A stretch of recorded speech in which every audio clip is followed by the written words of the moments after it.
Baik, adapun istimdad, apa istimdad? Sandaran. Jadi standar kebenaran, standar kesempurnaan tajwid itu sandarannya apa? Standar kesempurnaan tajwid standarannya apa?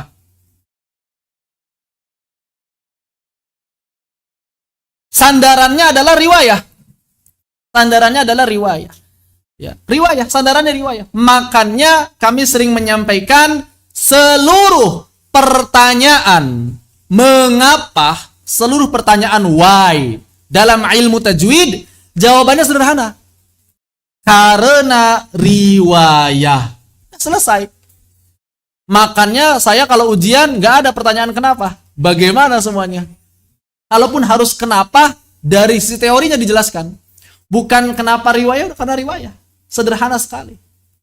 Ya, sederhana sekali. Makanya saya kalau ujian jelaskan bagaimana. Jelaskan. Karena kalau kenapa, ya udah selesai karena riwayah. Walaupun secara teori ya bisa dijelaskan. Makanya saya minta jelaskan penteoriannya seperti apa. Begitu. Jadi kalau kita ingin tahu standar bacaan yang benar bagaimana, ya riwayah. Udah selesai. Riwayah. Jadi setiap ada orang yang membaca Al-Quran dan mengaku bacaannya bagus, mengaku bacaannya benar, mesti ditimbang dengan riwayah. Kalau sesuai dengan riwayah maka diterima, kalau tidak sesuai dengan riwayah maka ditolak. Bagaimana penjelasannya riwayah yang sampai kepada kita dengan sanad yang sahih itu? Maka kita mulai dari apa yang disampaikan oleh Al-Imam Zaid ibn Thabit, bahwa beliau mengatakan al-qira'atu sunnah muttaba'ah. Qira'ah itu sunnah muttaba'ah. Bacaan Al-Quran itu sunnah muttaba'ah. Apa maknanya sunnah muttaba'ah? Sunnah muttaba'ah artinya adalah generasi akhir mengambil bacaan dari generasi awal. Sebagaimana dijelaskan oleh Al-Imam Qalun. Ya'khudhul akhir anil awal. Ya'khudhuha al-akhir anil awal. Generasi belakangan mengambil bacaan Al-Quran dari generasi pertama. Seperti itu cara mengambil riwayah. Jadi nggak mungkin ada orang yang bisa baca Al-Quran dengan benar kalau belajar sendiri. Nggak mungkin sampai kapanpun, sampai kiamat pun nggak bisa. Karena wajib mengambil bacaan kepada guru. Gurunya ngambil bacaan kepada guru, terus seperti itu sampai benar-benar mendapatkan keyakinan bahwa bacaan tersebut merupakan bacaan yang datang dari Nabi Sallallahu Alaihi Wasallam. Makanya Asy-Syaikh Husni Syekh Utsman mengatakan dalam Haqqut Tilawah, apa yang beliau katakan? Fa'ala. Kalau sudah ala apa artinya? Wajib. Fa'ala qari'il Qur'an. Maka wajib bagi setiap pembaca Al-Quran ayyakhudha qira'atahu ala tariqit talaqqi wal isnad. Maka wajib bagi seluruh pembaca Al-Quran, ya, untuk mengambil bacaan Al-Quran mereka dari jalur talaqqi dan menelusuri sanad-sanad yang sahih. Anis syuyukhi, dari guru-guru, al-akhidina an syuyukhihim, yang mereka ngambil dari guru-gurunya lagi. Jelas, bukan guru yang ijtihad, bukan. Tapi guru yang punya sandaran juga.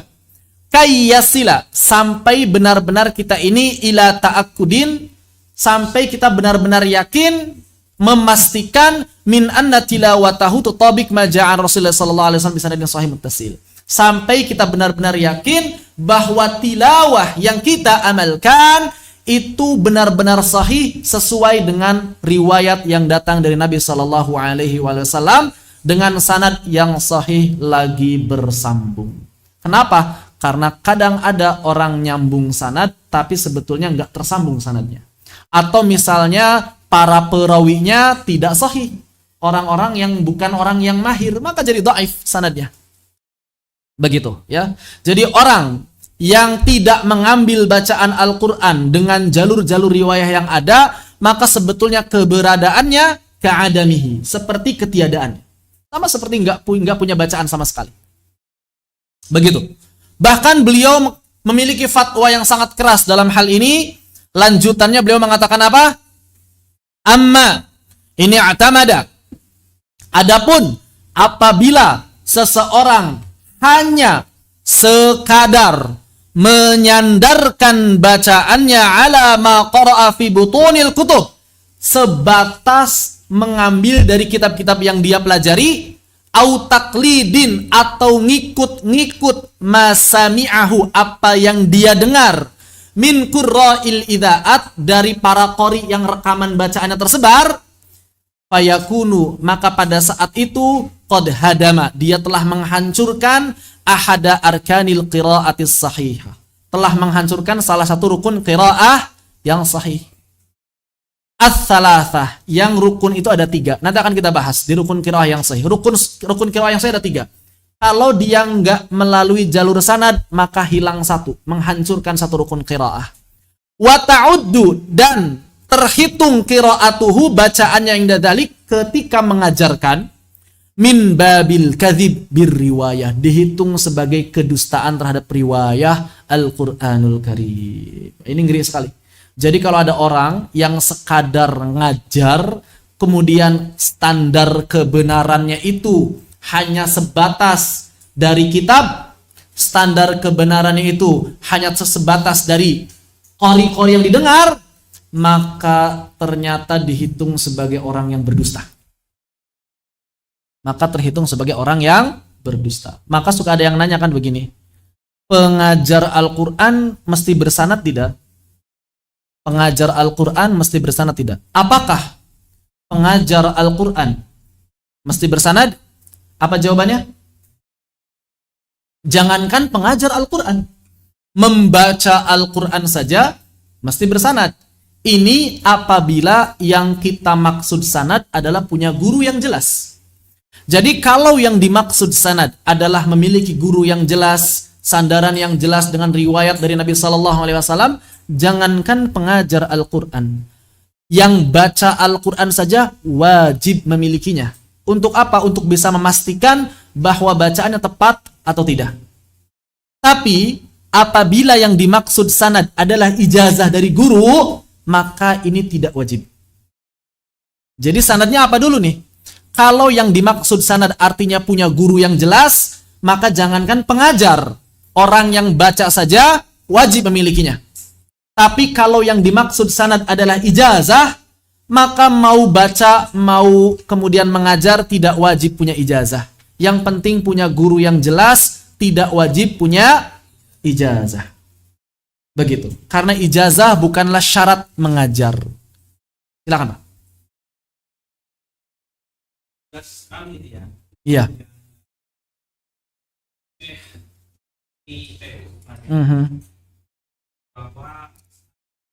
Betul.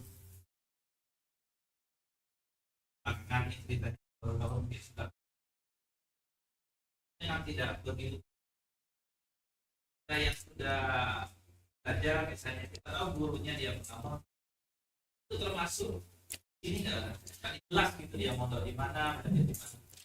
Bukankah sanad itu gaungnya 90%, atau bahkan mungkin kalau misalnya kita hitung gaungnya itu ya ketika ramai medsos kan? Ya. Lalu bagaimana dengan ulama terdahulu? Apakah cukup dengan mengetahui latar belakang pendidikan pondok pesantren saja? Maka sebetulnya yang pertama bahwa istilah sanad di Indonesia sebetulnya sudah berlangsung sejak lama. Bahkan para ulama Indonesia itu sudah banyak yang menjadi sandaran, baik dalam hadis ataupun dalam qiraat. Misalnya, ada yang pernah dengar mungkin misalnya Asy-Syaikh siapa? Syekh Yasin Al-Fadani, itu kontemporer. Sebelumnya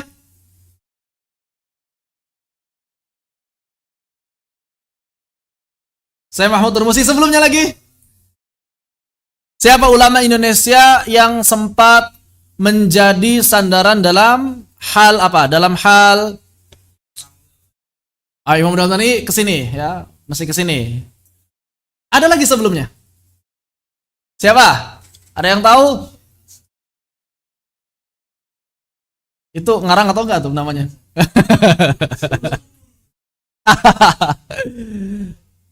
Ada yang tahu?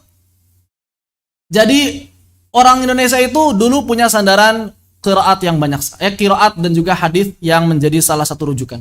Dan mereka memang rata-rata kemudian tinggal di Mekah. Kalau qiraat, misalnya siapa? Asy-Syaikh Siraj Garut misalnya. Masih ada kalau nggak salah rekamannya di YouTube. Beliau salah satu ulama besar dalam ilmu qiraat. Cuma memang dulu ulama-ulama kita atau istilah sanad dan hal-hal yang berkaitan dengannya itu memang lebih banyak berkutat di dunia pesantren resmi, ya. Jarang orang-orang awam, orang-orang yang bukan mesantren itu memahami hal ini. Ya wajar, karena memang apa? Karena memang terbatas akses informasi. Beda dengan sekarang. Jadi ada orang yang bilang, ini kenapa Jazariyah kok baru-baru ini dipelajari? Salah. Di pesantren-pesantren Jazariyah itu sudah dipelajari dan dihafalkan. Pada tahu kiai-kiai kita itu Jazari, cuma kita aja yang nggak tahu. Begitu. Tufatul Atfal, Hidayatus Sibyan, itu sudah dihafal, sudah diamalkan, sudah dihafal dan sudah diamalkan oleh para ulama gitu. Bukan hanya oleh kita saja. Bukan hanya oleh kita baru-baru ini, bukan. Cuma memang kalau ada daurah seperti ini buat orang-orang umum, kemudian bahkan online seperti ini ya memang baru-baru ini. Zaman dulu nggak ada seperti ini ya, tidak ada seperti ini kemudian orang-orang berkumpul ya. Ada zaman dulu istilah pasaran tapi itu pun terbatas.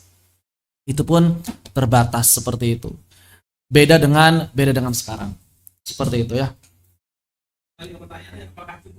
Baik, apakah cukup kemudian menyandarkan dengan latar belakang pendidikannya? Maka sebetulnya kalau kiai-kiai tersebut atau guru-guru tersebut juga memiliki latar belakang yang jelas seperti tadi, misalnya kok nyambung ke sini kalau ditelusuri, maka sudah sangat mencukupi. Maka sudah sangat mencukupi. Sudah sangat mencukupi. Seperti misalnya sekarang kalau di Indonesia kan banyak jalurnya itu dari mana? Kalau sekarang itu di Indonesia kalau yang asli Nusantara kebanyakan jalurnya ke Kiai Mbah Arwani ya, Mbah Arwani ke situ rata-rata ke situ, Sidogiri, kemudian juga Lirboyo, kemudian juga Jogja apa? Krapyak, itu rata-rata ke Mbah Arwani kan ya, nyambungnya. Munawir. Ya, ke Kiai Munawir dan Kiai Munawar. Kiai Munawir dan Kiai Munawar. Itu sudah mencukupi. Sudah mencukupi seperti itu ya.